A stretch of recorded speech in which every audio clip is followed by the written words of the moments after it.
On December 22, 1944, a German delegation approached American lines under a white flag in the snow-covered outskirts of Bastogne, Belgium.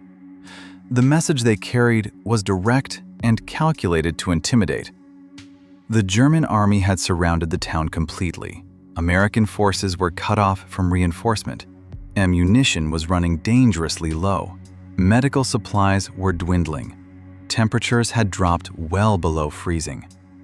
The German commanders offered what they described as a humane alternative to destruction: surrender, and the shelling would stop. Refuse, and the town would be obliterated. The reply from the American commander, Brigadier General Anthony McAuliffe of the 101st Airborne Division, was astonishing in its simplicity.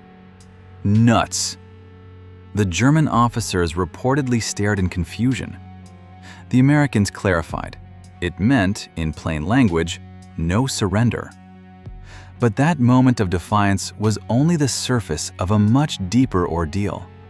The Battle of the Bulge had begun just days earlier, on December 16, 1944. In a last desperate gamble, Adolf Hitler launched a massive surprise offensive through the Ardennes forest, hoping to split Allied forces and seize the vital port of Antwerp. The German plan relied on speed, shock, and overwhelming force.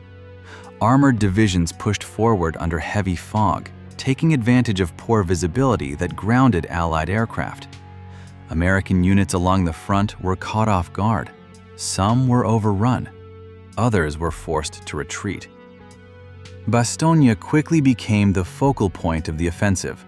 7 major roads converged there, making it a strategic crossroads. If the Germans controlled Bastogne, their armored columns could advance rapidly westward. If the Americans held it, German momentum would slow to a crawl. The 101st Airborne Division was rushed to Bastogne with minimal preparation. Many of the paratroopers had just come off rest rotations. Some lacked proper winter clothing. Trucks dropped them into a freezing landscape where snow blanketed fields and forests. They dug foxholes into frozen ground using whatever tools they had. The temperature plunged below zero. Frostbite became a constant threat. Men wrapped their feet in spare cloth. Some burned parts of abandoned buildings simply to stay alive. German artillery soon began pounding the perimeter. Shells exploded among trees, sending deadly splinters in every direction. Entire sections of forest were shredded. The town itself was reduced to rubble as bombardment intensified. Aid stations overflowed with wounded soldiers. With supply routes cut, morphine ran low. Surgeons worked without adequate heat or lighting. Many wounded men had to lie in the snow, waiting for treatment. Despite being surrounded, the defensive lines did not collapse.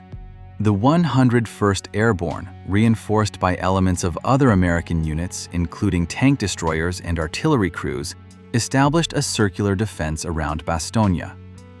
Every road leading into the town was guarded. Anti-tank guns were positioned carefully. Paratroopers lay in foxholes for hours at a time, scanning tree lines for movement.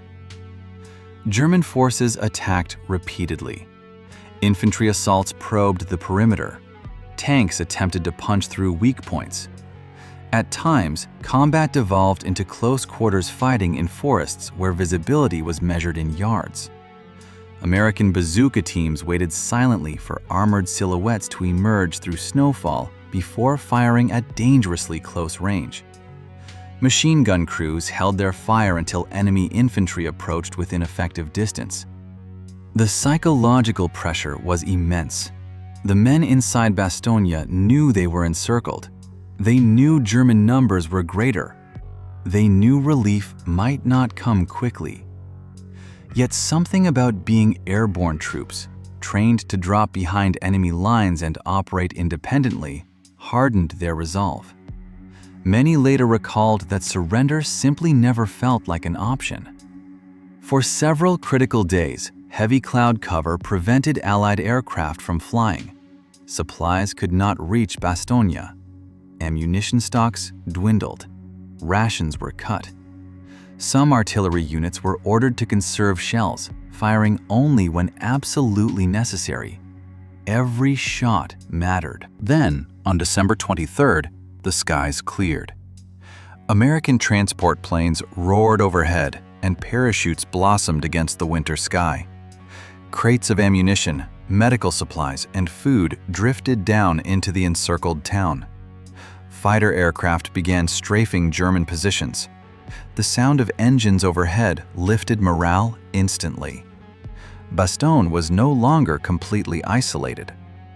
Meanwhile, General George S. Patton executed one of the most remarkable maneuvers of the war. Pivoting his Third Army northward through treacherous winter roads, Patton drove armored divisions toward Bastogne at astonishing speed. Tanks struggled through ice and snow. Engineers cleared blocked routes under fire. The objective was clear: break the encirclement before German forces could crush the defenders. On December 26th, lead elements of Patton's 4th Armored Division broke through German lines and reached Bastogne. The siege was effectively lifted. The men of the 101st had held for nearly a week under conditions designed to destroy them. The Battle of the Bulge would rage on into January 1945, but Hitler's final major offensive in the West had failed. German reserves were depleted, fuel shortages worsened. From that point forward, the initiative belonged firmly to the Allies. Bastogne became more than a tactical victory. It became a symbol of American endurance. The single-word reply, "nuts," echoed far beyond Belgium.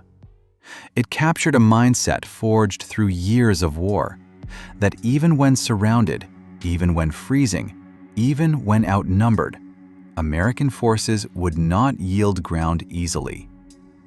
The men who defended Bastogne were not invincible. They were cold, exhausted, and afraid. Many paid with their lives. But they demonstrated that resolve can be as powerful as numbers.